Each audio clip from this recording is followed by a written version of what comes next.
All right, everybody. We had a really eventful day yesterday.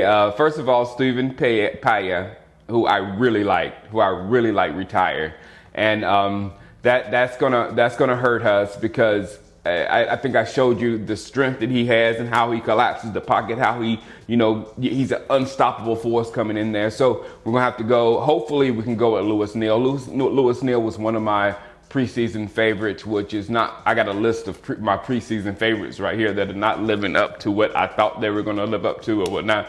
But Lewis Neal, I really did like him during training camp or whatnot. So hopefully we put him on the 53 and see what he can do inside or whatnot. And the next one is the curious case of Nolan Carroll. Now, if you have been following my videos, you saw from day one I didn't understand this signing. It made very little sense to me, especially when we were exiting all of our secondary with Carr, Claiborne, letting those guys go away, and then you're going to bring another corner in who I think is a lot lesser than those corners for a little bit lesser money. So because he still got paid. I mean, we're gonna be paying him next year for this little time that he was here with this football team. We're gonna be paying him a couple of $1 million. So I didn't understand about giving that much money to a player that none of us thought that much of. Not only was he a Philadelphia Eagle, we just didn't think much of that player. So I didn't understand the signing, and then it gets worse. It gets worse. Then when he gets to Dallas, he gets a DUI. And I'm like, whoa, wait a minute. This guy was brought here to be, a veteran leader, a bridge to the new guys and all that kind of stuff. And you come in here and make that type of mistake. No, that's you cut and go to your next team now. You know what I'm saying? But we still held on to him throughout that and until the season starts. And to be honest, you can't pin the horrible play on our defense on Nolan Carroll. He hadn't even really been there. He has barely played because of concussions. We'll talk about concussions later. So we can't say, it's been his subpar play that we've got to cut him now. So I don't know why the rush to cut him now, not move him to 4 corner and move Jordan Lewis to number 1 corner or 2 corner and bring Nolan in off the bench just to use him since we're paying him money. I don't understand. I mean, I have no problem with it. I'm not upset about we cut Nolan Carroll. Who cares? But the whole Nolan Carroll thing, I don't get not one drop of it. So please do me a favor. Just don't bring any more Philadelphia Eagle players in here again, period. No more Philadelphia Eagles players, no more Redskins, no, we don't even have a Redskins really, no Giant, none of them guys need to come in. The only time I need to see a Redskin, an Eagle, or a Giant X player in Dallas is when we playing them the next week. All right, but here's my list of guys. These are guys that we were very high on in this off season. Well, not you. I was very high, or the team was very high in the off season. And they haven't really played up to our position, their potential. And I don't know if it's the players or the coaching, but the first one I have to say is Jalen. Jalen is actually hurting us with his play. It's not that he's not playing up to potential. He's actually hurting us out there. And I have to put this directly on the coaches because somewhere he wasn't ready. Athletically, he looked ready to our eyes, but he's not hitting right. He's not getting the position to tackle right. It's a lot of stuff football wise that he's not doing correctly. And we don't know if Jalen is not really as good as we thought he was, or man, they just don't have this guy ready. One of those is the truth. With Taco Charlton, I've tried to be as PC with Taco Charlton as I can because I got punched and beat up and all kind of stuff during draft night when I lost my mind because we didn't go at Reuben Foster. I was like, we need linebackers. And everybody was just stuck on a pass rush. And I was like, what is he? I didn't know what Taco Charlton was on draft night. And apparently nobody really knew because people were correcting me with the wrong information on what type of player Taco Charlton was. So right now we need to see a flash of what he can do. Against the 49ers, we need to see a flash of what Taco Charlton can do. I mean, we really do. I mean, it's that time. I mean, DeMarcus Lawrence showed us a flash. He didn't play that much his rookie year, but he showed us a flash toward the end of the year or whatnot. We need to start seeing something with Taco. Cheeto is his body, and this is another reason why I'm so curious about that makes Nolan Carroll situation crazy or curious, is because Cheeto's got hamstring issues. And, they could clear up tomorrow and they could linger on to the rest of the season. It's a hamstring thing. So you don't know when it's actually healthy or whatnot. So I don't understand the situation. Again, I'm good with it. I'm fine. Get that Eagle off my squad. But still, we gotta replace Marquez White, come up, or we gotta go get somebody somehow at this point of the season. Ryan Switzer, I don't know if we're not putting Ryan Switzer in the right position, or Ryan Switzer is just not that good.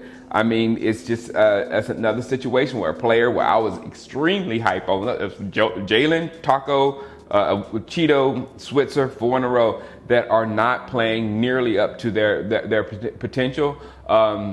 You got Jeff Heath. Jeff Heath isn't even playing up to my potential. I didn't think Jeff Heath should be starting. I was wanting Xavier Woods to take over that position or whatnot.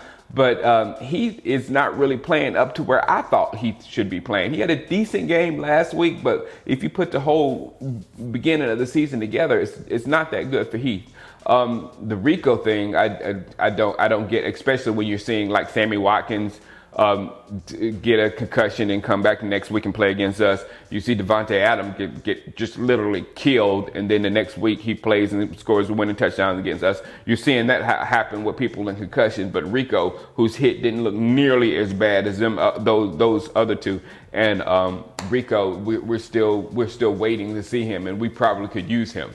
And the last one is I can't, Malik Collins. I mean, that's my boy. I don't know where he is right now. I need to see more out of Malik. He's one I talked about during the offseason like crazy, and I need to see it. So those guys I need to see a lot of. But again, we're not in. I'm still okay with where we are right now. We should beat the 49ers and be back at 500 and then push the season forward the way it's going to go. But as long as we get better in the secondary and the offensive line starts clicking, we should be okay.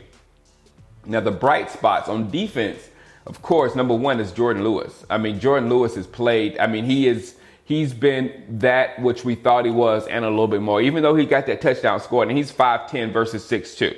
So that's a roster problem right there. You can't expect a 5'11", 5'10" guy to accurately defend a fade perfectly thrown to a 6'2" wide receiver. I mean, come on. But Jordan Lewis is playing what he can do. He's playing very, very, very, very, very, very, very well. Very well. Xavier Woods, in my opinion, I'm ready for him to take that starting position. Xavier Woods, in my opinion, has been playing, has earned the starting role. Byron Jones, I want Byron Jones to play corner now. This is a perfect excuse to try him at corner right now again to see what he can do. But my Madden team, when I play Madden with the Cowboys, I have Byron Jones, Jordan Lewis, Scandrick, and Anthony Brown, all 4 of them, and wherever they need to go. But I have those 4 at corner, and I have Cheeto and Woods at safety. Hope it works out that way. D-Law has been super bright. I mean, I don't even need to talk about him. On the offensive side of the ball, Dak is playing he's playing better than I thought he would play. And he's playing better than I thought he could play when the offense is not running very well. Now, I know he can play well when the offensive line is running well and the run game is running well. I know for a fact he can play well then. But when the pieces aren't working well around you and they're loading the box and all that kind of stuff, he can still generate an offense to score 30 points on you. So that's much better than I thought it was going to be. Fred and Zach, both of those are playing at the level or are above where I thought it was. So we do have a lot of bright spots. People that are playing at that level are better than we thought we were. It's just that we just got to get it together. And I don't know if it's coaching or these players or whatever. I don't know. All All right, tonight I will be watching Philadelphia and Carolina. I will definitely be watching them right here with a whole lot of interest. And I'm gonna just put it straight out there. If Philadelphia wins, I mean, y'all can cancel it. I'm serious. I mean, because of two things. For one, their Carolina is our Atlanta, and there is nothing in my mind right now I can pull to say how we beat Atlanta. Of course, it can happen, but I can't tell you how we beat Atlanta. I really can't. So this is equivalent to that game. So we might get an L. So they need an L with Carolina. And if Philadelphia beats a team like Carolina, who is playing very good right now, if Philadelphia beats them, it's an indication that Philadelphia is doing good. Now, I just didn't think Philadelphia was going to be this well coached. I thought they had their talent. I knew the talent of Carson Wentz. I knew the talent of their front seven. I know the talent of their offensive line. I knew that. I knew it. I just didn't think they would play to their talent. And if you watch the run game, make sure you keep an eye on Philadelphia's run game tonight. The run game, they're Dallas Cowboy and Carson Wentz. They're setting Carson Wentz up perfectly with a killer running game. And if you do that to a good quarterback, you can make that good quarterback look great. You know what I'm saying? That's what we need to do with Dak. That's what they're doing with Carson Wentz. There's a lot of teams doing what we did last year, coming out these blocks that we're not doing what we did last year. And then I will watch San Francisco at Washington, of course, on Sunday. That's going to be we got both of those. We got 3 games in those 2 teams. That's a high information game, especially since San Francisco is next. Raiders versus Chargers, medium. We have both of those teams, but our minds are somewhere else right now. And low information games, Atlanta and Miami, just keep an eye on that. Pittsburgh and Kansas City, just keep an eye on that. And Denver versus the Giants. The Giants are keeping us together right now with the dumpster fire that's going on over there. So gotta love them Giants right now. All right, guys, I will see you tonight if you want to come by. I will be watching the game, probably practicing Madden because I am out my first season. I'm 6-7. I lost a game last night, so I am out of the playoffs.